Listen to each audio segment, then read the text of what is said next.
What's up, y'all? MVP was just announced. Congratulations to Bryce Harper, Shohei Ohtani. So now I'm going to do my way too early sleeper MVP picks. It's obviously not interesting to just hear me talk about Juan Soto, Fernando Tatis, Vlad Guerrero, Mike Trout. Those guys are kind of the locks, or the people that you'd pick to an MVP when it first comes to your mind. Here are my sleeper picks. I used a lot of analytics, which I usually don't do, but I decided for this video, went on Baseball Savant, a little bit on Baseball Reference, and picked 3 guys from each the American League and the National League who I think have a chance to win MVP next year. Let's get into it. We're going to start off with Trea Turner, who's currently a free agent, and him being able to pick where he wants to go does factor into my decision a bit. He's 28 years old. He finished 7th in MVP voting last year, or 2020, 5th this year. So he's close to that. He led the league in batting average with batting .328. He led the league in stolen bases. He had 32. He also had 28 home runs. He was 2 homers away from a 30-30 season. Looking at his Baseball Savant page, he was 97th percentile in expected batting average. He had the most batting average. And then he was 100th percentile in sprint speed, 82 percentile in outs above average. So he's a solid defender. Pretty much, this guy, if he has like a 40-40 season, or no, a 50-50 season is out of his range. He's not going to hit 50 homers. No, Trea Turner's definitely not going to hit 50 homers. But if you can have a 40-40 season, which I think is possible, if he can bat .340 and have a 30-30 season, pretty much this guy has just so much potential to do all sorts of things in his game. He really didn't have the power numbers before when he was in Washington. Now that's come, and he'll get to go where he wants. I can really see him winning MVP. We'll move on to Ketel Marte. Ketel Marte had a great 2019, not a great 2020, and then a really good 2021. If you want to look at his stats this year, he had a 909 OPS. He had 50. He didn't play that many games because he only had 50 RBIs, 14 homers, but he batted .318. And looking at his Baseball Savant page, there's a lot of red squares, which is good. Blue squares are bad. I should have mentioned that before. If you're like in that middle, like the 40th, 50th percentile stuff, that means you're just kind of in the middle.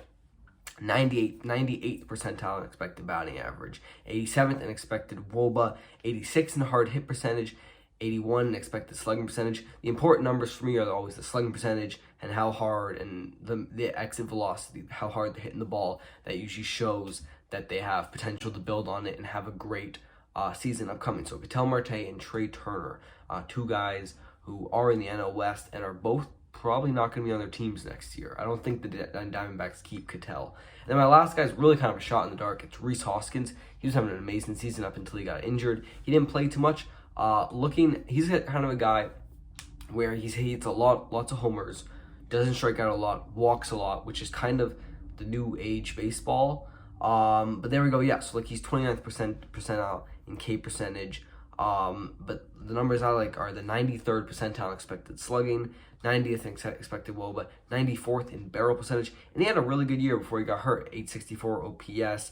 He had 27 home runs, 71 RBIs, in 443 plate appearances. He only batted .247 though. He's a guy that if he can have a 45 homer season, with a good on base percentage, I'd really like that from Rhys Hoskins. And he's always been kind of a top prospect. He could really come into his own and have an MVP year. Now for the AL, this guy isn't yet in the tier of Ronald Acuna Jr., Vladimir Guerrero Jr., Fernando Tatis, Juan Soto, but he will be very soon. It's Yordan Alvarez. He had an amazing league championship series against the Red Sox that really put him on the map. He really struggled in the World Series. I don't know how much that's going to affect him.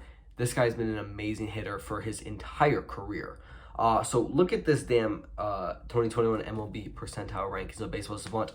Like 97, 97, 97, 92, 86, 95, 91.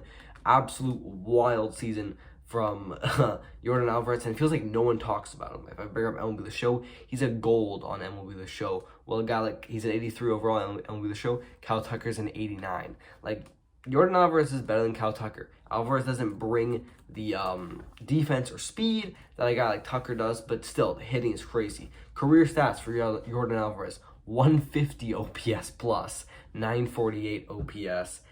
He's even a 290 career batting average guy. This year, he hit 33 homers, 104 RBIs.